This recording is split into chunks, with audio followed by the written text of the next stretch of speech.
At the start of Limitless, we're introduced to Eddie Mora, a struggling writer in New York whose life is slowly falling apart. He dreams of writing a groundbreaking novel that will make him wealthy and respected, but that dream feels more distant every day.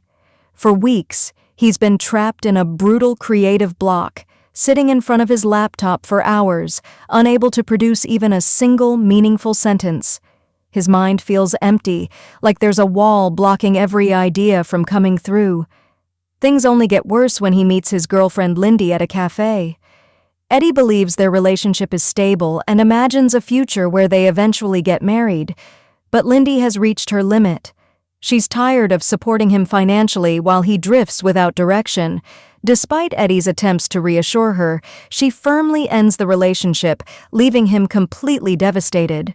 Heartbroken and lost, Eddie wanders the streets until he unexpectedly runs into his ex-wife's brother, Vernon.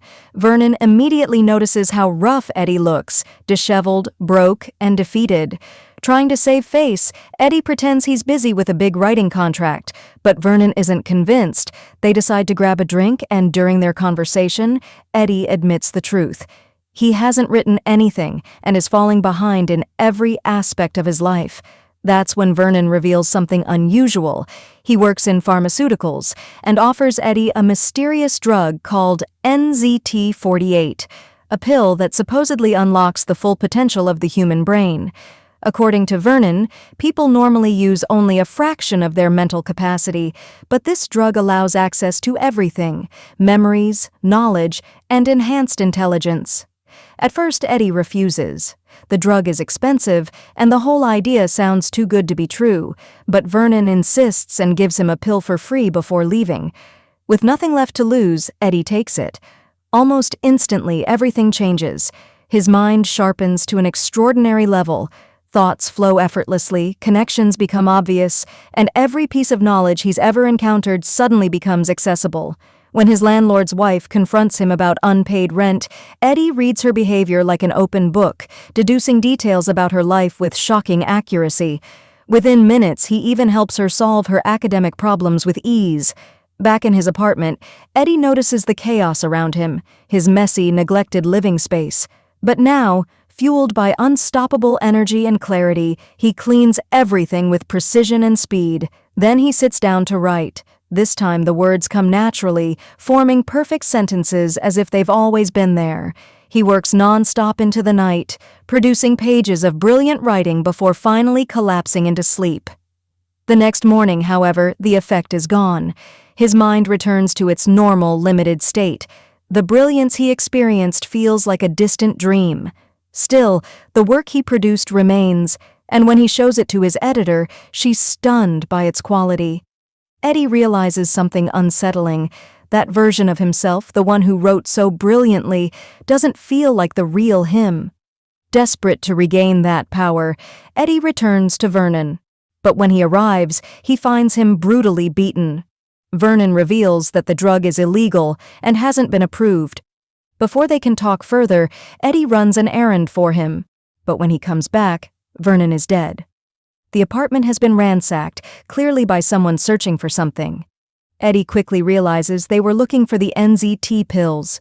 Thinking fast, he searches the apartment himself and finds a hidden stash of the drug along with a large amount of cash. When the police arrive, Eddie plays innocent, claiming he barely knew Vernon. Once released, he wastes no time. He takes another pill. With NZT back in his system, Eddie transforms completely. His mind becomes a flawless machine. Using the money he found, he finishes his novel in just 4 days. But he doesn't stop there. He dives into new skills, learning languages, mastering instruments, understanding complex subjects like medicine and finance. There's nothing he can't do. His confidence skyrockets, and he becomes the center of attention everywhere he goes. Soon, Eddie turns his attention to the stock market. Starting with a small amount of money, he rapidly multiplies it through perfect analysis and decision-making. Within days, he earns thousands. But that's not enough. Wanting faster growth, he borrows a large sum from a dangerous loan shark named Gennady. With NZT guiding him, Eddie turns that money into millions, becoming a rising star in the financial world. His success attracts powerful figures, including billionaire investor Carl Van Loon, who becomes interested in Eddie's abilities. At the same time, Eddie reconnects with Lindy, who is amazed by the new, confident version of him. Their relationship reignites, stronger than before, but beneath all the success, cracks begin to form. Eddie experiences blackouts, losing entire chunks of time with no memory of what he did. He discovers he was involved in violent situations and even linked to a murder case.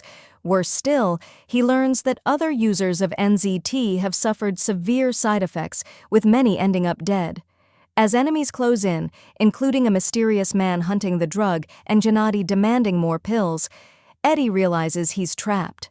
The very thing that made him powerful is also destroying his life. He tries to control the situation, hiring bodyguards and hiding his stash, but danger keeps escalating.